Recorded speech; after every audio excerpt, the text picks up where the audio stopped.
Dieu aime celui qui donne avec joie.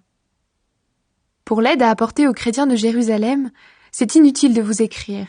Je connais votre bonne volonté. Avec les gens de Macédoine, je me suis vanté à votre sujet. Je leur ai dit, les chrétiens de la province d'Achaïe sont prêts à donner depuis l'année dernière. Et votre ardeur à rendre service a entraîné presque tout le monde. Pourtant, je vous envoie ces frères pour que vous soyez vraiment prêts, comme je l'ai dit. Dans cette affaire, j'étais fier de vous. Il ne faut pas que ce soit pour rien. En effet, si les gens de Macédoine viennent avec moi et ne vous trouvent pas prêts, j'ai peur d'une chose. Nous qui sommes sûrs de vous, nous allons être couverts de honte, et vous aussi évidemment. C'est pourquoi j'ai pensé qu'il fallait demander aux frères d'aller chez vous avant nous. Ils vont s'occuper des dons généreux que vous avez déjà promis. Ils vont les recueillir. Ainsi on verra que vous donnez de bon cœur et non avec regret. Il faut le savoir. Celui qui sème peu de graines récolte peu, et celui qui sème beaucoup de graines récolte beaucoup. Chacun doit donner ce qu'il a décidé dans son cœur, sans tristesse et sans être forcé. En effet, Dieu aime celui qui donne avec joie. Dieu a le pouvoir de vous donner en abondance toutes sortes de bienfaits. Aussi vous aurez toujours tout ce qu'il vous faut, et vous aurez encore suffisamment pour faire de bonnes actions. Les livres saints disent « Il donne généreusement aux pauvres, sa bonté dure toujours. » C'est Dieu qui donne les graines aux semeurs et le pain pour la nourriture. Il vous donnera les graines à vous aussi. Il les multipliera et les fera pousser. Ainsi votre bonté produira beaucoup de fruits. Dieu vous rendra riche de 1000 manières, et vous pourrez vous montrer très généreux. Alors beaucoup remercieront Dieu pour ces dons que nous leur ferons de votre part. Par cette offrande, vous rendez service aux chrétiens de Jérusalem. De cette façon, vous leur donnez ce qui leur manque.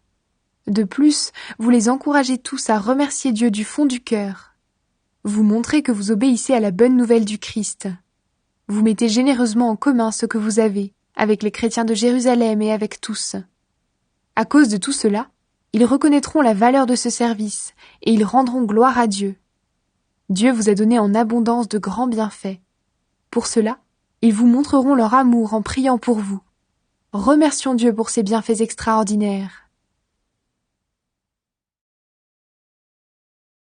Paul se défend contre ceux qui l'accusent.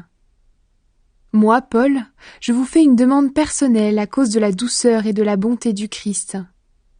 On dit que je suis timide quand je suis en face de vous, et énergique avec vous quand je suis loin. Je vous en prie, ne m'obligez pas à être énergique quand je serai parmi vous. Mais certains pensent que nous agissons pour des raisons humaines. Alors oui, contre cela, je veux utiliser toute mon énergie. Nous sommes des hommes, c'est vrai. Pourtant nous ne luttons pas d'une façon humaine. Non, les armes qui nous servent à lutter ne sont pas des armes humaines. Mais leur force vient de Dieu pour détruire tout ce qui lui résiste. Nous détruisons les façons de penser qui sont fausses. Nous renversons tous les raisonnements que des orgueilleux opposent à la connaissance de Dieu. Nous voulons changer l'esprit des gens pour qu'ils obéissent au Christ. Et quand votre obéissance sera parfaite, nous serons prêts à punir tout acte de désobéissance. Regardez les choses en face. Si quelqu'un est persuadé d'appartenir au Christ, il doit être sûr d'une chose une fois pour toutes. S'il appartient au Christ, nous aussi. Le Seigneur nous a donné l'autorité pour construire votre communauté et non pour la détruire. Je suis peut-être trop fier de cela, mais je ne vais pas en avoir honte. Je ne veux pas avoir l'air de chercher à vous faire peur par mes lettres.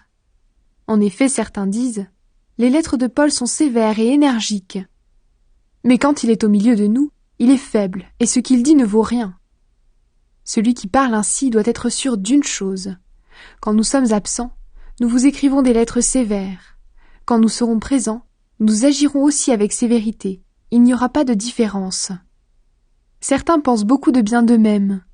Nous n'osons pas nous égaler ou nous comparer à eux. Ils se prennent eux-mêmes comme mesure pour se mesurer et se comparer aux autres. Ils sont stupides. Mais nous n'allons pas dépasser la mesure en nous vantant. Quand Dieu nous a conduits jusqu'à vous, il a fixé des limites à notre champ d'action, et nous allons les prendre comme mesure. Quand nous sommes allés chez vous, nous n'avons pas dépassé ces limites. Nous sommes vraiment arrivés les premiers jusqu'à vous avec la bonne nouvelle du Christ. Nous ne dépassons pas la mesure en nous vantant à cause du travail des autres. Mais nous espérons une chose. Votre foi fera des progrès, et nous pourrons agrandir notre champ d'action parmi vous, mais sans dépasser les limites fixées. Ensuite, nous annoncerons la bonne nouvelle dans des régions situées plus loin que chez vous. Nous ne voulons pas travailler dans le champ d'action des autres et nous vanter d'activités qu'ils ont déjà faites. Si quelqu'un veut se vanter, qu'il se vante à cause du Seigneur. Qui a de la valeur? Ce n'est pas celui qui se félicite lui-même, c'est celui que le Seigneur félicite. Paul et les faux apôtres. Ah, si vous pouviez supporter que je sois un peu fou. Eh bien oui, supportez-moi. Je vous aime d'un amour jaloux, et ce très grand amour vient de Dieu. En effet, je vous ai promis en mariage à un seul mari, le Christ. Oui, je vous présente à lui comme une jeune fille très pure. Mais rappelez-vous, le serpent a trompé Ève par son mensonge. Alors j'ai peur d'une chose, qu'on vous donne des idées fausses et que vous ne soyez plus fidèlement et sincèrement attachés au Christ comme avant. Par exemple, quelqu'un arrive. Il vous annonce un autre Jésus, un Jésus que nous n'avons jamais annoncé. Ou bien, vous recevez un autre esprit, un esprit que vous n'avez jamais reçu. Ou alors on vous annonce une bonne nouvelle que vous n'avez jamais reçue non plus, et vous supportez très bien cela. Pourtant, je pense que j'ai autant de valeur que vos espèces de grands apôtres. D'accord, je ne sais pas très bien parler, mais pour la connaissance de Dieu, c'est autre chose. Nous vous avons toujours montré cela clairement dans tout ce que nous avons fait. Quand je vous ai annoncé la bonne nouvelle de Dieu, je me suis fait petit pour vous rendre grand, en vous l'annonçant gratuitement. Est-ce que c'est une faute? Quand je travaillais pour vous, j'étais payé par d'autres églises, j'ai pris leur argent pour vous aider. Quand j'étais chez vous, j'ai eu besoin d'argent, mais je ne vous ai rien demandé. Les frères venus de Macédoine m'ont apporté ce qu'il me fallait. J'ai toujours évité d'être un poids pour vous, et je l'éviterai toujours. Personne ne m'empêchera d'être fier de cela dans toute l'Achaïe. Grâce au Christ qui est en moi, je peux dire que c'est vrai. Pourquoi est-ce que je dis cela? Parce que je ne vous aime pas? Mais si, Dieu sait que je vous aime. Ce que je fais, je le ferai encore. Alors ceux qui veulent une occasion pour se vanter d'agir comme nous, ces gens-là n'en auront pas. Ce sont de faux apôtres, des ouvriers malhonnêtes. Ils font semblant d'être des apôtres du Christ. Rien d'étonnant à cela. Satan lui-même fait semblant d'être un ange de lumière. Pour les serviteurs de Satan, faire semblant d'accomplir ce qui est juste, c'est donc facile. Mais leur vie finira comme leurs actions le méritent. Les souffrances de Paul.